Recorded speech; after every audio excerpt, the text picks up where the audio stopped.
तृप्ति, good morning. और देखिए, Trump ने ट्रुथ सोशल पर काफ़ी कुछ लिखा है।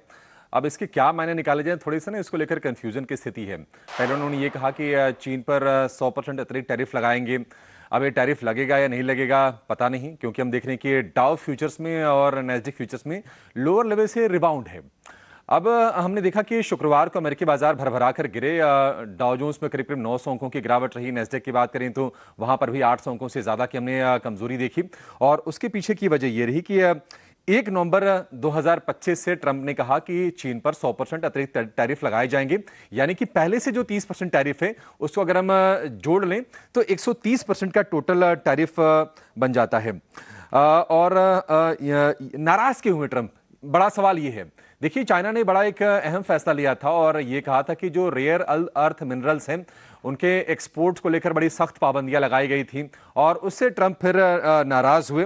बता दें आपको कि रेयर अर्थ मिनरल्स का 80% जो प्रोडक्शन होता है अकेले वो चाइना में होता है। और इलेक्ट्रिक व्हीकल्स हो गए, स्मार्टफोन हो गए, इसके अलावा डिफेंस इक्विपमेंट्स होंगे, तमाम ऐसी चीजें हैं जिनमें रेयर अर्थ मिनरल्स का इस्तेमाल होता है। और ट्रंप ने इस चीज को लेकर ये बड़ा कड़ा रिएक्शन दिया।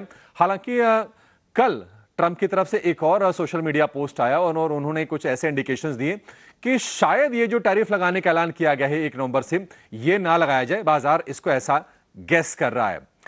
उन्होंने थोड़ी सी नरमी दिखाई है अपने रुख में। शी जिनपिंग को अपना फिर से दोस्त बताया है। तो ट्रंप है, कभी भी कुछ भी ये करते रहेंगे। अब देखते हैं कि आगे क्या कुछ होता है। लेकिन अगर हम अमेरिकी बाजारों की चाल की बात करें तो S&P 500 में अप्रैल के बाद से हमने सबसे बड़ी गिरावट देखी। और इसके अलावा हमने देखा कि नैस्डैक में भी भारी भरकम गिरावट आई।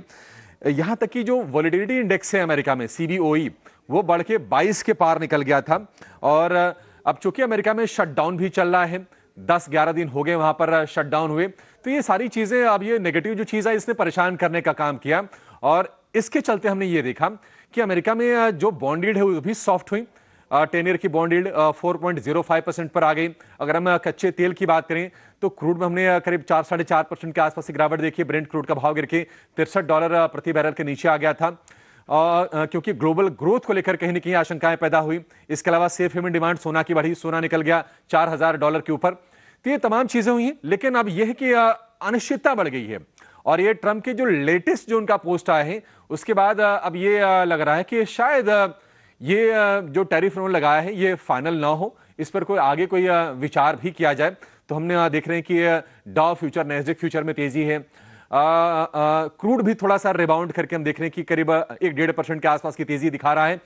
$64 के आसपास पहुंचने की कोशिश कर रहा है। तो ये चीजें एक डेवलपिंग चीज है, इस पर थोड़ा सा और बाजार को क्लैरिटी चाहिए होगी। लेकिन ये कि हाँ, आज के लिए जो संकेत है, अब चूंकि भारी भरकम गिरावट हुई है तो एशियाई बाजार भी कमजोर हो रहे हैं। और उस जद में गिफ्ट निफ्टी भी है, करीब 76 अंकों के आसपास गिरावट आप स्क्रीन पर देखेंगे। 25,335 के आसपास कारोबार करते हुए आपको दिखेगा।